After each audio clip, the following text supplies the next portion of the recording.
As William Faulkner once wrote, the past isn't dead and buried. In fact, it isn't even past. We do not need to recite here the history of racial injustice in this country. But we do need to remind ourselves that so many of the disparities that exist between the African American community and the larger American community today can be traced directly to inequalities passed on from an earlier generation that suffered under the brutal legacy of slavery and Jim Crow. I don't know why they let people like him go to our school anyway. And I'm not the only one. My folks don't like it a bit. I see Negroes holding jobs that belong to me and you. Now I ask you, if we allow this thing to go on, what's going to become of us real Americans? In this country, we have no other people. We are American people, us.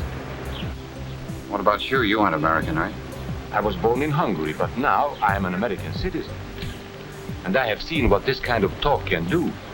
I have brothers, sisters, nieces, nephews, uncles, and cousins of every race and every hue scattered across 3 continents. And for as long as I live, I will never forget that in no other country on earth is my story even possible. I was the one neatly fitting people into categories because of where they go to church, or what their fathers do, or what the color of their skin is. You hear about other people's prejudice, but you never feel guilty until you realize it's you.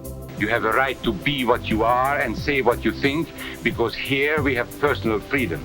We have liberty. And these are not just fancy words. This is a practical and priceless way of living.